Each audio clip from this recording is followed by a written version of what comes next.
नमस्ते।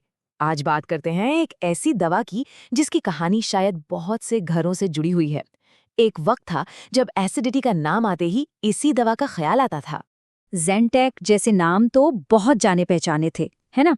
Medical stores पर आसानी से मिल जाते थे।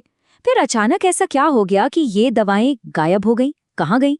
चलिए आज इसी पहेली को सुलझाते हैं। तो इस कहानी को समझने के लिए हमें एकदम शुरुआत में जाना होगा। इसकी जड़ें जुड़ी हैं एक बहुत ही आम परेशानी से। एक ऐसी जलन भरी समस्या जिससे हम में से कई लोग कभी ना कभी गुजरे हैं। हम बात कर रहे हैं एसिडिटी की, सीने में होने वाली उस तेज जलन की जिसे डॉक्टरी भाषा में GERD कहते हैं, या फिर पेट के अल्सर की।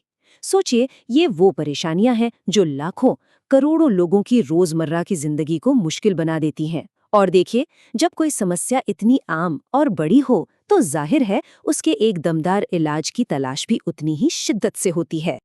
और बस इसी तलाश को पूरा करने के लिए मार्केट में एक हीरो की एंट्री हुई।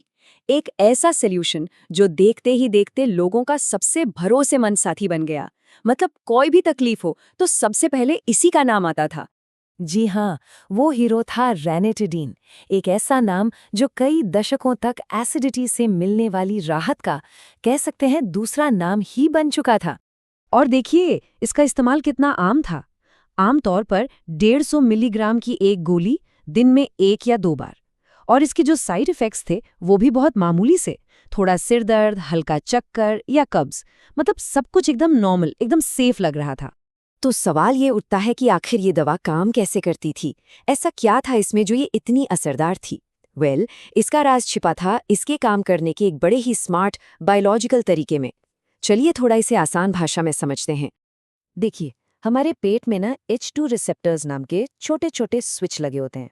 इन्हें आप एसिड बनाने वाली फैक्ट्री का ऑन बटन समझ सकते हैं। जैसे ही ये बटन दबता है, यानी ये स्विच ऑन होता है, पेट में एसिड बनना शुरू हो जाता है। और रैनिटिडीन का काम यहीं से शुरू होता था। वो आती थी और सीधे इसी ऑन बटन को, इसी H2 स्विच को ब्लॉक कर देती थी। समझिए कि उसे ऑफ कर देती थी। तो सिग्नल ब्लॉक और पेट में एसिड का प्रोडक्शन कम। एकदम सिंपल। एक तरह से इसने एसिड बनाने वाले नल को ही कसकर बंद कर दिया था। सालों साल सब कुछ बढ़िया चल रहा था। ये दवा लोगों के लिए एक भरोसेमंद साथी बन चुकी थी। लेकिन फिर कहानी में एक बहुत बड़ा ट्विस्ट आया। एक ऐसा छिपा हुआ खतरा सामने आया जिसके बारे में किसी ने सोचा भी नहीं था।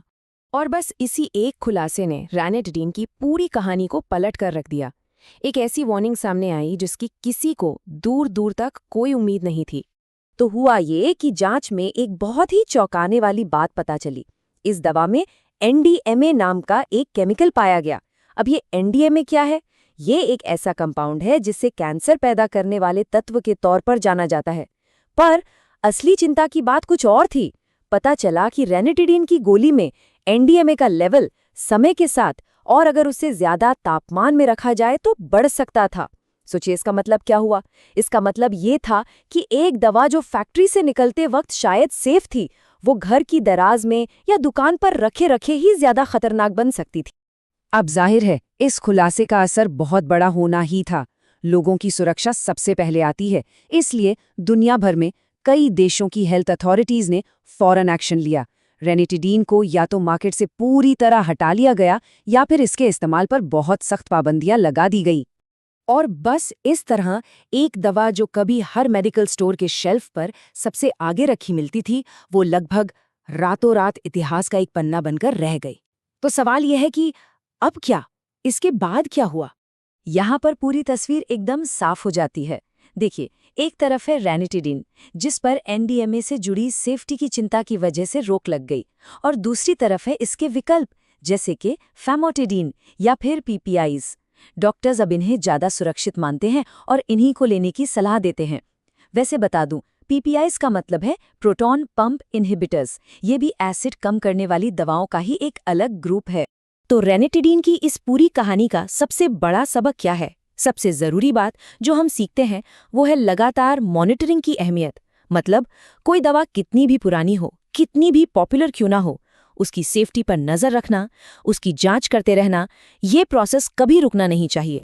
और आखिर में एक सवाल जो सोचने पर मजबूर करता है, आखिर कैसे एक दवा जिस पर लाखों लोगों का अटूट भरोसा था, एक घरेलू नाम, वो लगभग रातों रात शेल्फ से गायब हो जाती है?